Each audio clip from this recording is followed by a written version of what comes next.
Hi, Robin. Thanks for coming on. Welcome to the show. Hey, James. Thanks for inviting me. Happy to be here Yeah, today. yeah, likewise. Likewise, excited for it. So, you've been a pretty key player in the as a product leader in the tech scene for some time now. In your opinion, what's the most misunderstood aspect of building a product in today's tech-driven world? Yeah, that's a good question. I think I have like two overall ideas, and I made these mistakes myself in the past, so I can really reflect on that. The first one is probably that um, a lot of product managers and product people, alongside with engineers, software engineers, think that the product is everything and that a product that is good is going to sell itself by itself. And this is not the case. What I've seen over the years is that you can have the best product out there. If you don't like nail a channel distribution channel and acquisition channel, it won't work. So you really need like to master your distribution. It can take like different shapes, different, you have different options, different business models, but the distribution is key. And something else, I think, which is true both for product, but also when a product manager or whoever here tries to build, a career path, you can be the best one, but you need to be in at the right place at the right moment. And so it's first in the right category and then in the right company and then in the right like team. And for instance, if you joined Google 15 years ago, you are in the advertising super skyrocketing category. So perfect in the best company in advertising, Google. And then even like if you are just average, you're going to have a pretty good track record. And I experimented that with one of my previous company. I worked at Rocket Internet, but maybe we'll talk a bit about my background. But Rocket Internet was pretty like skyrocketing back in the days. And maybe I was just average, but it was a good way for me to ramp up quickly in my career path. And same at Augury, which was in the advertising industry. So even if it's like probably a second player compared to Google, the category was so big and so like fast that it was really good for me to grow as an individual during my career. And it's exactly the same parallel I would draw for the product. You can have the best product you want. If you want to have some motion and some like success with your product, you need to be at the right place at the right moment, which starts with the category and where typical users need to use you, but also to pay and so on and so on. The second one, maybe I'm already talking a lot, but the second learning that I have is um, product is not everything, and distribution and go to market is key. But at the same time, I think that a lot of people out there are neglecting the potential of product execution as part of a successful strategy. I heard like long time ago, Mark Zuckerberg said that at Meta, um, product execution at Meta, quality and velocity was part and was a strategy in itself for Meta. The faster and the best they move, it becomes like a differentiator and like a competitive differentiation with the rest of the market. And I think it's true. You can try to invent super advanced strategies, super innovative like moves and so on at one point. If you manage to move fast with your product and deliver great product, it's going to be like a strategy in itself and you're going to be able to differentiate. So that's Mm. kind of contradictory, but I think these are the two elements that tie together the product function. It's super at the core of the company and like feed the strategy, but it's also not enough in itself. Mm. Yeah, that's really interesting. It makes a lot of sense.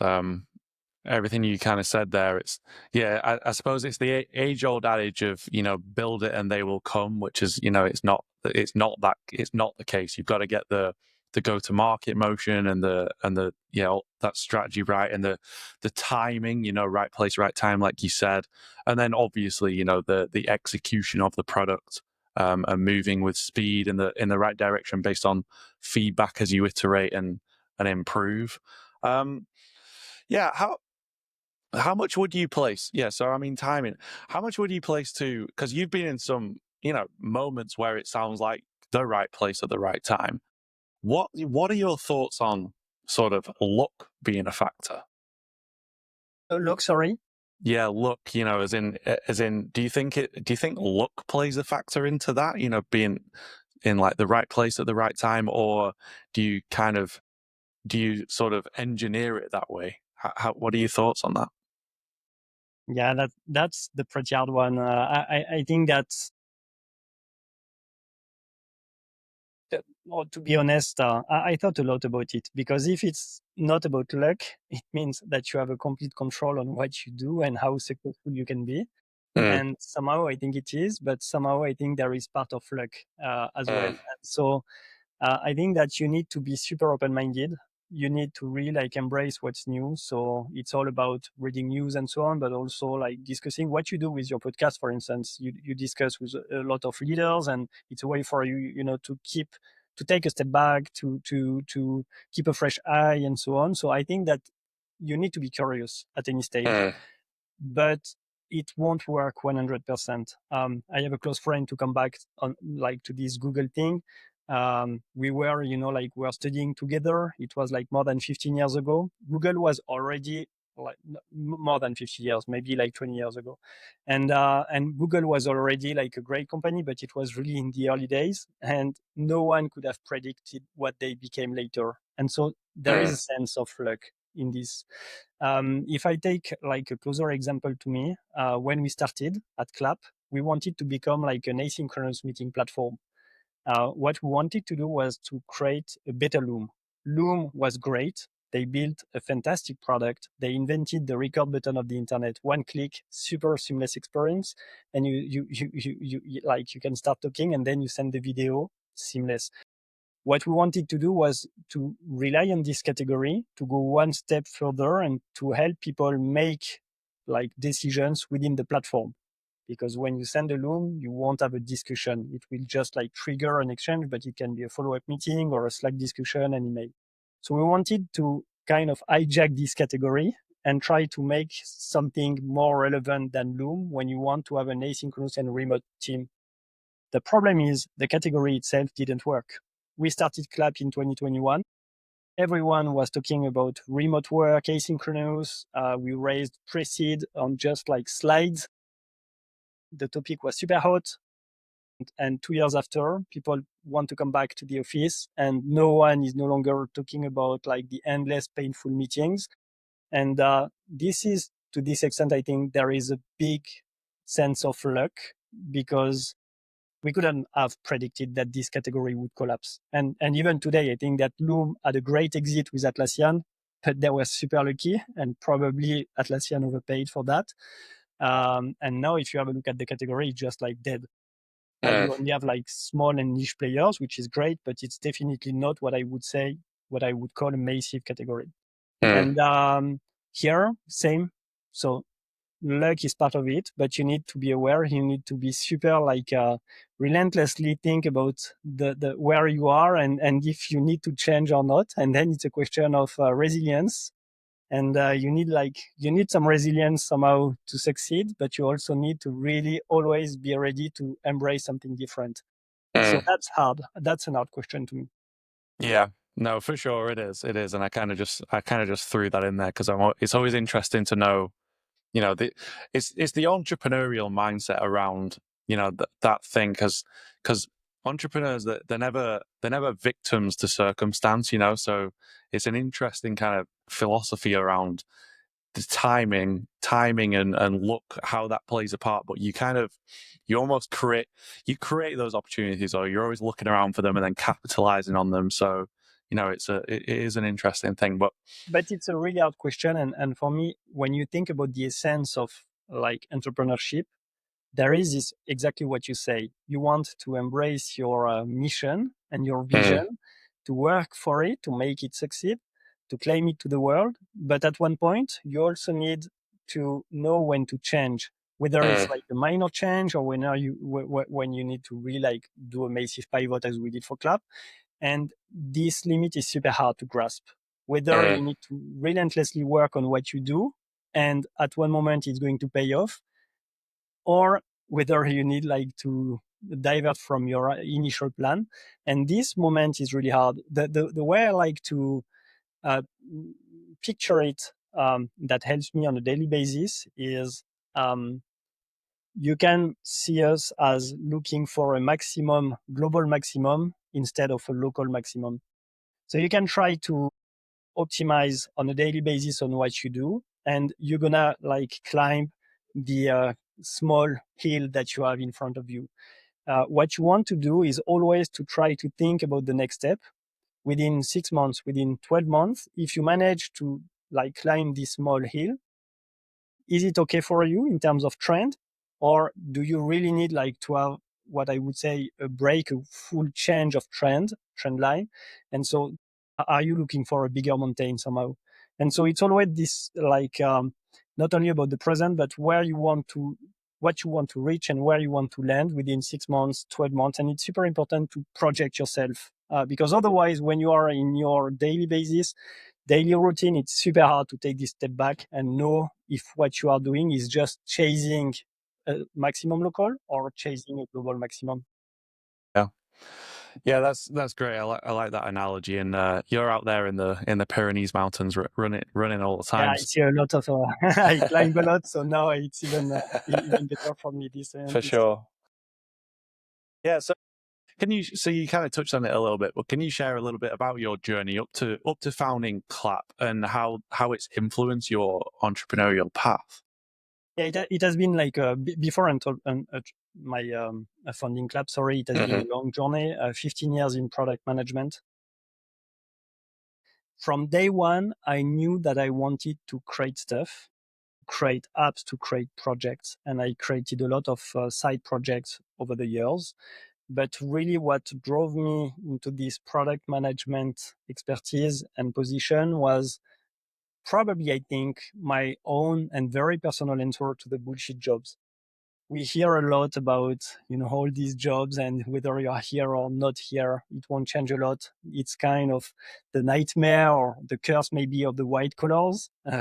And what I like when you are product manager, but I could say the same with software engineers and product designers, so all product and tech teams, like overall, is really this possibility to build something.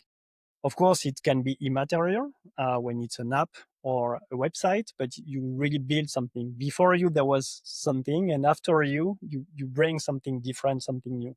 And so this was at the very, I would say, root of my project. Something else that I liked is that it was a way to dig deeper in art skills. I think I have a passion for art skills. I wanted to become a lawyer before. I passed my Paris bar. I even worked as a law clerk in an American law firm, Cleary Gottlieb Steen and Hamilton. So I really wanted to become a Wow. lawyer. And I think that I like this idea of first, the groundwork, mastering the tech skills, the hard skills. And then when you have the hard skills, you can take a step back. And I guess all of us are different. You have like the Myers-Briggs test and so on. Some people will, understand the world from the top high level vision. This is my co-founder, for instance. He doesn't care about the details. He needs the vision. And on my side, I need to like master the details so that I can take a step back and think about like the broader picture. And so coming back to my journey, I wanted to focus on building things and getting hard skills. And so product management was a pretty good solution to it. And over the years, so I worked in 4 or 5 different companies. And I went, like from the individual contributor, so proxy product owner, really like junior, to senior product manager, to leading product manager, to executive position in the ex committee of my last company before founding CLAAP. And at one point, I felt that I had experienced the vast range of product management. We come back to it because what is expected from you is really different as an IC and as a leader. But I wanted to come back to building something because when I was leading a 50 people team across 4 different countries, my feeling was that I had a lot of power because you have a lot of teams and your ideas have a lot, way much more impact. but I wanted also to come back to craft something with my hands. And so this is how I came back to my root and initial desire to build a delightful experience, little big details for my users. Mm. Yeah, interesting. That's a very interesting background, and it makes a lot of sense how, that your personality aligns with the product development side, that side of things. What are some or unexpected lessons from your experience this far? Yeah, I think that I would probably say that the learnings or the most striking learnings that I got were when I started to really be a leader, managing teams and working with the other like CXO within the company. I think that maybe the first is really a mistake that I did. When you start, like you get this big product position, so either VP product or a CPO, in a way, you want to organize everything and to control everything because you feel that you need to be here and that the organization needs you and that's your work to really control everything.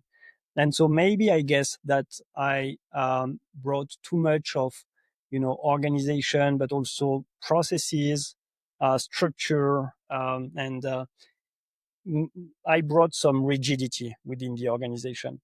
And so I think that um, this is a balance. And of course, as with anything, you need some experience and you learn along the way. But being a great leader, you need to have this subtle balance between being able to lead your team and with uh, a, a clear vision and pushing what's nice and what's needed, but also give a sense of freedom because people are not motivated otherwise. Mm, And it was really my initial mistake. I was like, yeah, but for instance, let's use this tool across the 8 squads because that's going to be helpful and everyone needs to work in an harmonized way, to ease collaboration across teams and so on. And I ended up, reading everything about product organizations such as the Spotify model and stuff like this. In the end, that's funny because Spotify model didn't work even at Spotify. And so I think that all these, product discussions about the great or perfect organization, they don't really matter. At one point, what matters is execution, and it can be with a lower sense of organization.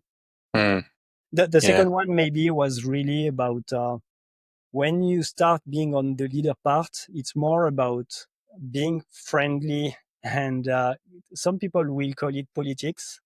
But it's really what matters from you is more soft skills and how you bring people energy and that you have them following you compared to being good at tech skills. It's really Mm, different what people expect from you.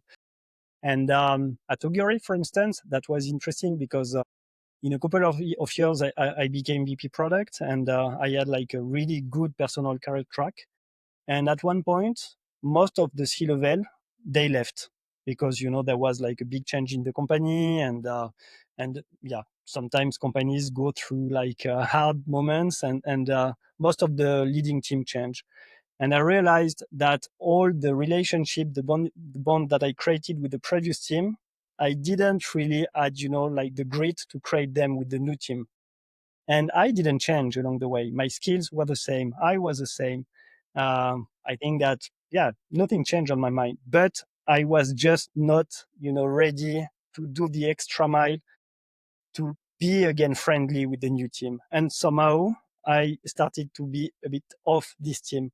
And what I learned along the way is really like hard skill is good, but you always also need people will always like prefer to work with a friend, with people they like. And it's even true with clients. At CLAAP, I realized that the best client stories that we have is when we manage on top of the product and our skills and ROI that we bring to clients to really like build a great relationship. And so mm, more and more, I think that everything is about the relationship. And this is also part of what we do now as a mission for CLAAP. mm.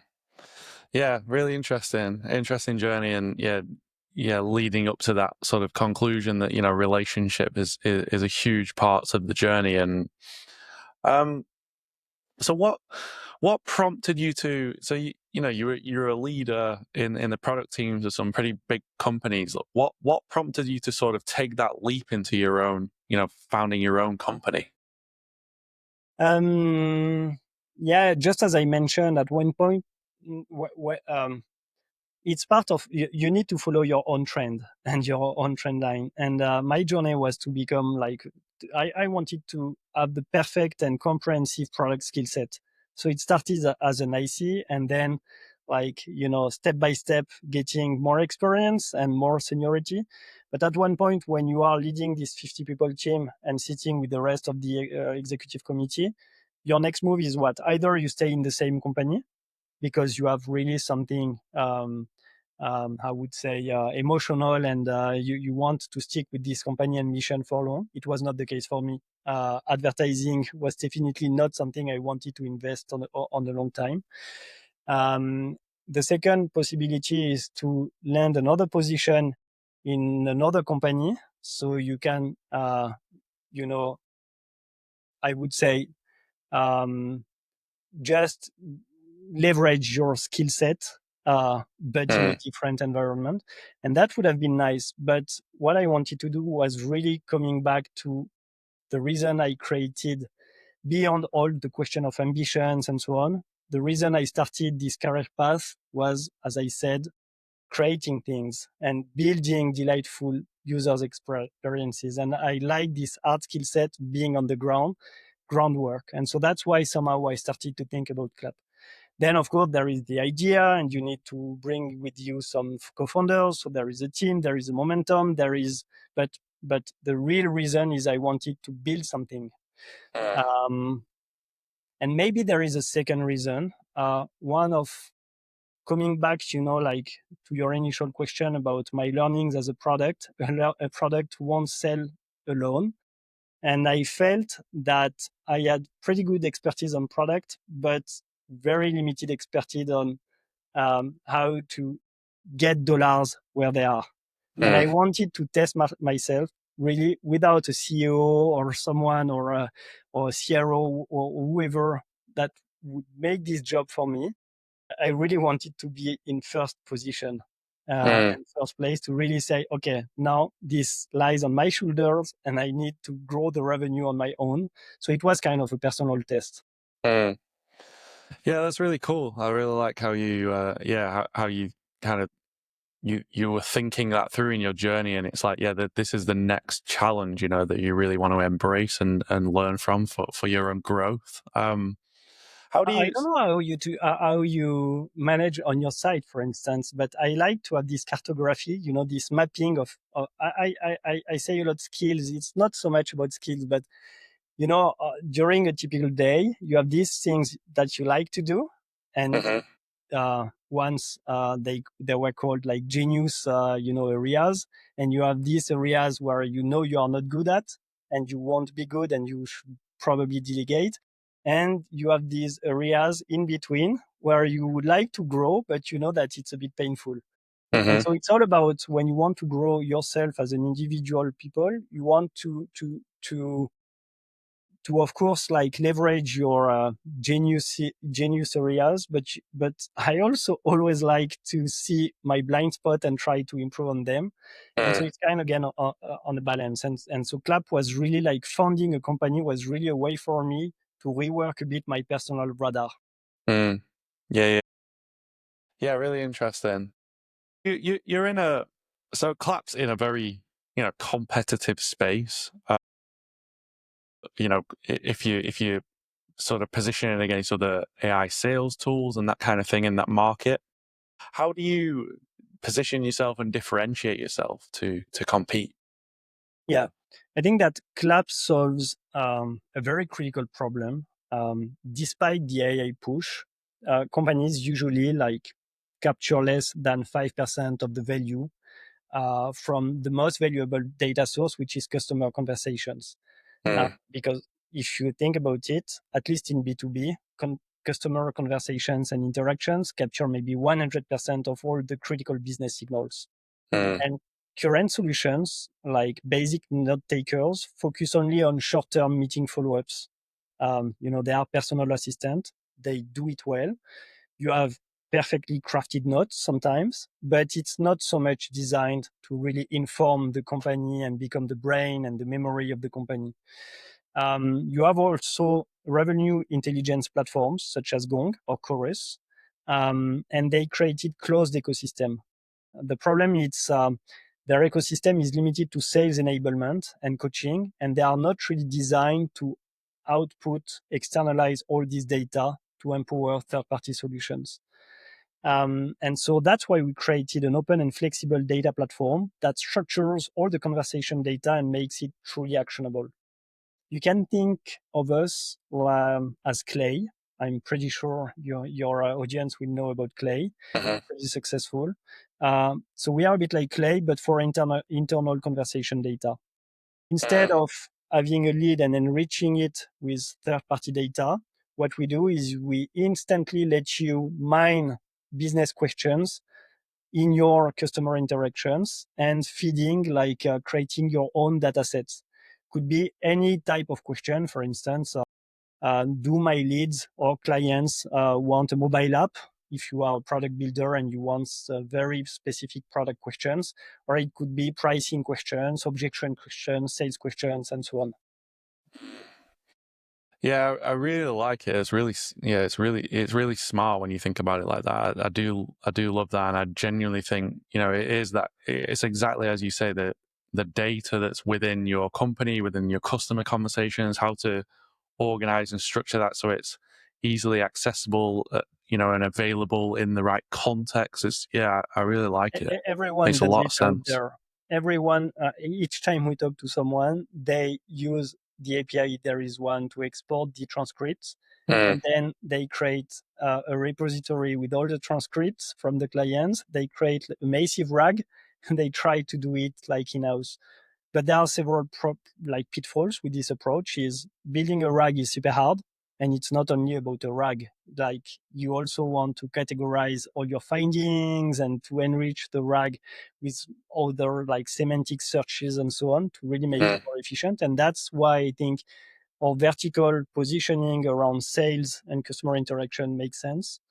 And the second issue is that uh, there is a rise of AI agents, and now people pay a lot and rely a lot on AI agents, but without giving them all the context they need.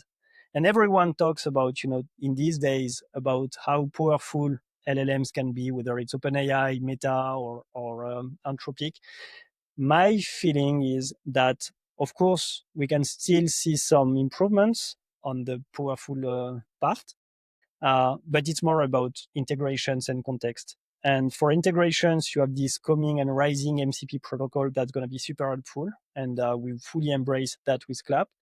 But next come the question of the context. How do you bring all this context to agents? Because otherwise, it's just as if you hire a McKinsey or other first tier consultant without giving them the context. They can be super smart, but the consulting company won't help you because they don't have the data they need to operate. Exactly the same for an AI agent.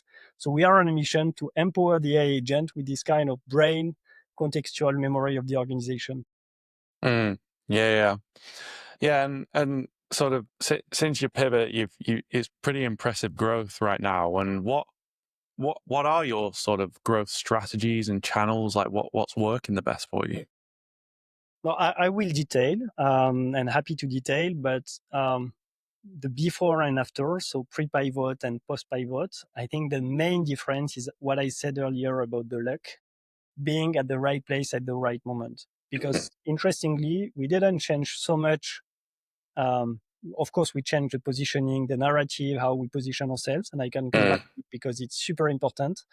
But in terms, on acquisition channels and go-to-market motion, we didn't change that much. It's just that Mm. this repositioning, positioned us in a new category, which is way more dynamic.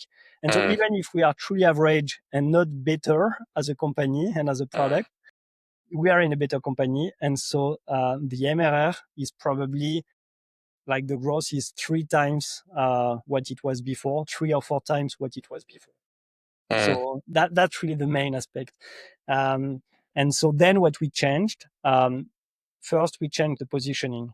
Here, maybe for your listeners, something that was really helpful for us was a book that I really like, which is Play Bigger, helping you to craft how to position yourself in a new category. And they come with really easy concepts. You have the before, the problem. What was the life before your solution?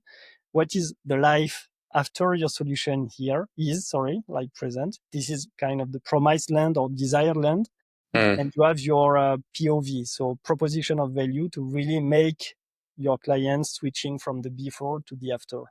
And so we try to surface a bit our positioning to nail this problem, because if you nail the problem, people will trust you to find a solution. So first, before talking about a solution, you really need to address the problem. So all of us, like for us, the main change for the first month was really to improve this positioning and making it clearer for the users. The second aspect was to niche down a bit. We were super horizontal initially, and when you want to be horizontal, it's just a way to not close doors, but it makes it super blurry, your positioning. Because if you are designed for everyone, your customers and prospects will understand that you are not designed for anyone in specific. Or specifically, sorry. And so what we did is, from horizontal solution, we went to sales like persona and ICP. And the last change that we did was in terms of really motion. We used to be product-led growth, and we enrich that with product-led sales. So now we use product-led growth as a way to create and nurture product qualified leads. But instead of just relying on product virality to do the job, we started to have inbound sales that would contact our PQLs and to really move them in a high touch funnel with a sales driven approach. And so this combination works well. I think that these days, really few companies can build a successful PLG model on its own. Interesting. Yeah, you definitely made some important points there, because it's not really that, it's never down to growth hacks and tactics that there might be some things out there that work now and again for a finite amount of time, but you really emphasize the point of you've got to get the positioning, the market segmentation or category nailed down, and the messaging to that category, and it's all that foundational go-to-market stuff that is critical that you've got to get right. But some companies are going to nail these parts like in the first days, and then they can move. And this is where we are right now. Now we want to scale, and so we address and audit each of every single and individual channel, and we try to. And I can give you some initiative that we are leading if you want, but now we are in this phase. But for us, the really critical problem was this messaging depth and how to really reposition ourselves.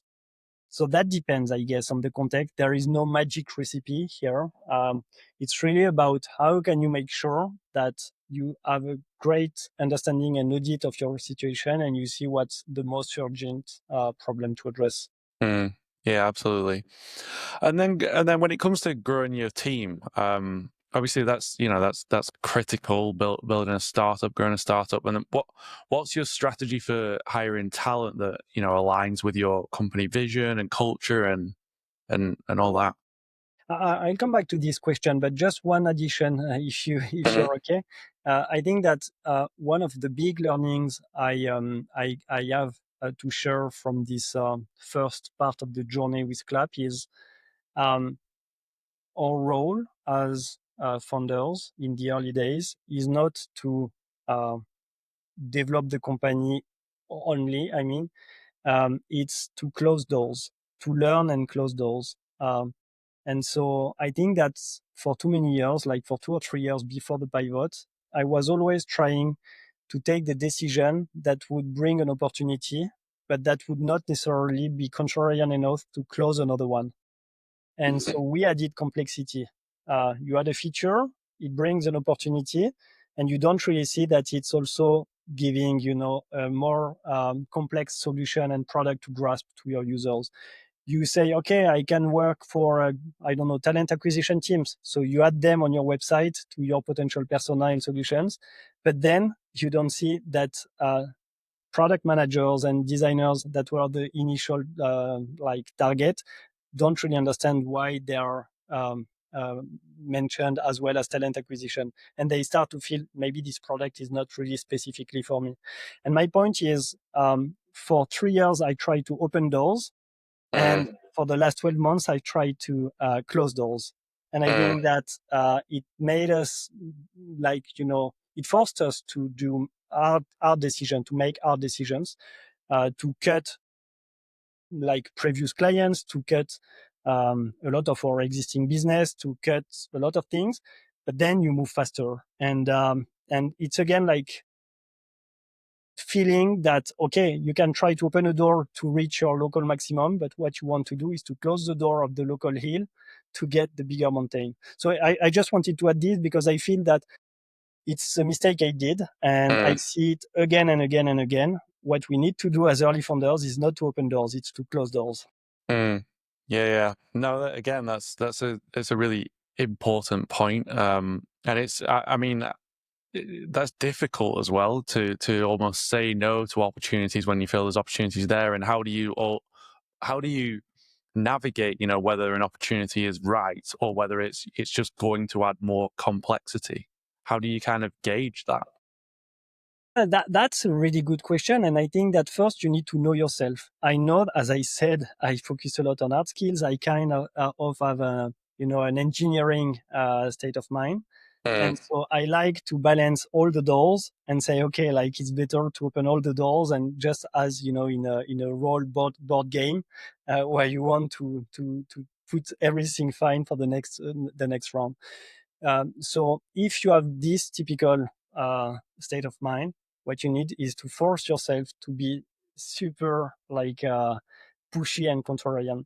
And then how to evaluate the doors. I feel that whenever you have a decision to do, if you have two options, one which will help you get an answer sooner, even if it's coming with a risk, or the other one where you can somehow maintain the existing and statu quo, but also open an opportunity, but you will have in 6 months, the real answer about whether it's good for this new opportunity.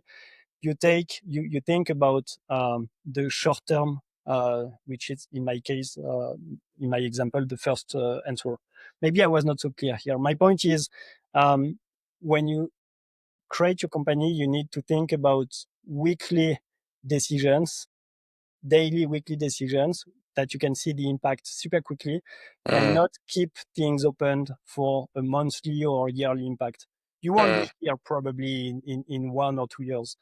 It's not even about like bankruptcy. It's also about at one point, you don't want to become a zombie company. You don't want to optimize on low growth. You don't want, it's a question, an opportunity cost. You could also create something new, or you could join another like company. And so you really want to get answers fast. And so my main framework, I would say, is to try to close doors as fast as I can, like judging the term to get the answer, whether it's short term, mid term, long term. mm. Okay. So it's yeah. So the feedback, whatever that is, you're optimizing for quick feedback. Is that kind of what? Yeah, yeah. Yeah. But I don't invent anything here, because if you read again the Lean Startup, Mm, like this super well known book, I don't remember who wrote it, but the guru, Silicon Valley guru, yeah. um, it's exactly what they said in this book. Just my feeling is, in this book specifically, it was backed with data.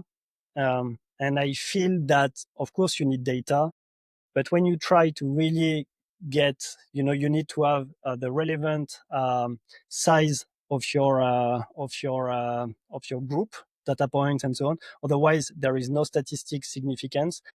It's also painful to plug all the tools and so on. And so everyone talks about data to make decisions and rational decisions, and I value more and more the instinct. Usually, when you hire someone, if there is a doubt, there is no doubt. This is what people say.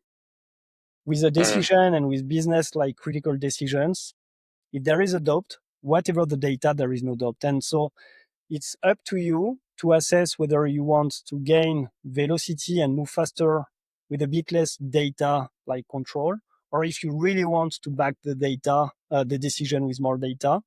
It's a trade-off, but I feel that we should not lower our instinct. Instinct is super important when you're a founder in an early stage startup. Yeah, for sure. Absolutely. Absolutely. And you kind of touched again, yeah, about hiring people. So, which is obviously the other thing that you've got to get, that's critical to get right in a startup. What kind of strategy, or what do you apply to hire the right people and make sure that that's Yeah. happening? Yeah. So there is something which is really personal. For years, I didn't do it when I was working for others in others companies. It was building your own talent pool. Now I consider that as soon as you create your company, you need all the time, whatever the function, to be in discussions, catch up, chats, LinkedIn, WhatsApp from time to time with a pool of talents. Even if it's not in the short term, at one point you will need them. And sometimes it can take up to 3, 4, 5, 10 years to work with someone. And I didn't really have this feeling before. When I had to fill a position in my previous companies, I hired someone, a talent acquisition specialist, to do so, and I was just evaluating and judging the candidate. But that's what it. Now I really feel that it's my thing. I need to have my talent pool, which is kind of my personal talent CRM. It's built in Notion, and I really like. I have uh, reminders every quarter to ping people to, hey, what's up, how you are, and so on and so on. So this is the first part. With this talent pool always activated, when you need to hire, you're gonna find out that it's pretty easy. Of course, when you need to scale and then hire 50 people at the same time, it's gonna be hard. But at least you will have robust first hires. The second element is to think about your differentiation as a company. I was talking about my own personal radar, chart mapping my skills. You could do the same with the company. Of course, you need to build about your vision, your mission, and I think that this is not so much about the clients and about how people work together, all these mission, vision, values, but it's also about how you can show people who you are from the outside to ease your onboarding and hiring process. And for instance, my own answer, it won't be the same for everyone, is we are a full remote company. So we hire from all over Europe, and we are almost fully asynchronous. And of course, this is part of our pre-pivot category. And so we wanted our culture to be aligned with what we were building and our mission. And that was crazy because we managed to hire people that were fully believers of what we were building. And so, yeah, I would say that it's really making it or building a consistency, mapping out what your differentiators are in terms of culture, and make it shine on your different acquisition channels. That's fascinating. Yeah, that is fascinating. You've got your own sort of personal CRM built out in Notion with that talent pool that you're kind of always nurturing. Is that? Yeah, Yeah. yeah, Very definitely. cool. And is it direct talent, or have you also got, you mentioned sort of like talent acquisition specialists? Do you have that within that network, or is it all you and you kind of own the? Yeah, that's a good question. I think that depends on your probably hiring needs. I guess if you need to hire 20, 30 people at the same time, it's going to be hard to do everything yourself. And so you're going to need the help from, agencies and intermediaries.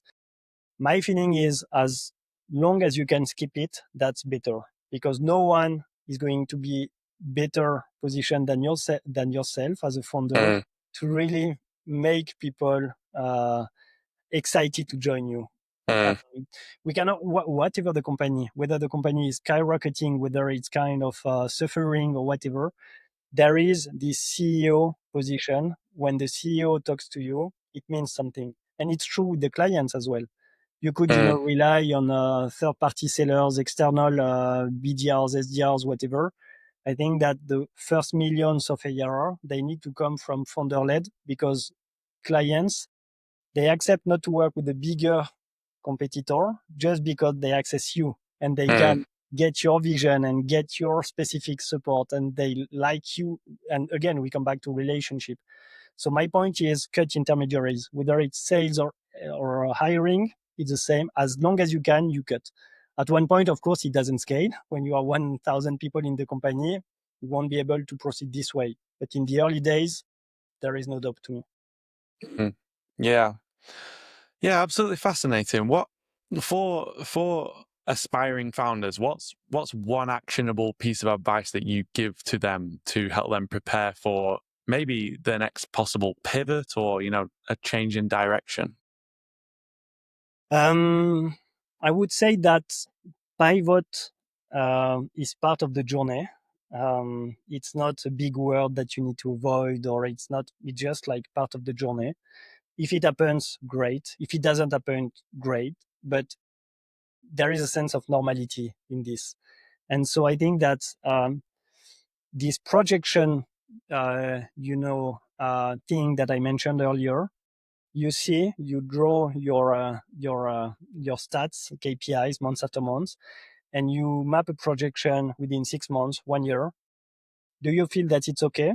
Or do you feel that you need an acceleration in the curve? And if you need an acceleration in the curve, what does it mean? Can it be by improving what you already do, improvement of operations, product, maximum local?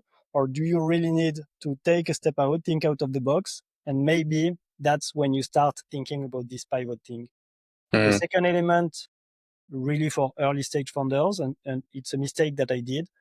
Um, we tried in the first place to optimize based on user engagement, the good old typical growth play where you acquire a lot of users engagement and you trust VCs to come back you. And in exchange of a promise of future monetization. I think that with what we see right now, the ecosystem, whether it's VC or the business, people need to think about being profitable faster and do more with less. And so day one, you need to think about monetization. Even if you only have an MVP, you need to start thinking, you send a contract, you can send a big discount, whatever you want. But you need from day one to have your clients understanding that what you do is not free. You are not optimizing for a future monetization. You are optimizing for today's growth and today's MRR. mm, And this changes everything. In the first place at CLAAP, we were optimizing for a lot of free users. The day we started to optimize for paying users, or I would say priorities and strategy completely changed. For mm, 2 years, probably we're blind because we are not focusing on the right thing. mm. Yeah, yeah. Yeah, and what's the most exciting development that you're anticipating, both for yourself and for CLAAP in the coming months or year or so? I was mentioning the our mission, which is to build this context, so customer data OS for customers. And I'm super excited by the rise of AI agents. I'm super excited by this MCP protocol, which is a way, for those who don't know, a way to connect agents and tools together. And so I feel that now I would say that we have all the technical bricks to make it work. And CLAAP will really bring this context needed on the conversation side. Sorry. And so I think that we position ourselves and the problem for months. And now I'm pretty happy because compared to before, we selected and picked the wrong category. Now we define in the early days the good category and our projections are coming true. Mm, And so that's super excited. I'm pretty excited about what comes next on the product. Yeah, very cool. Very cool. Yeah, we're definitely in some exciting times when it comes to AI agents, and yeah, it sounds like you're aligned with some really cool things coming down the pipe. So very exciting times. Where can people find out more about you online, Robin? I post a lot on LinkedIn. You asked about our channels, and it works pretty well for us. So I Hmm. keep posting on LinkedIn. And I also have a personal medium. I post a lot about my own journey as a founder, product topics as well. And I'm a heavy trail runner. So I post a lot about my races too. Awesome.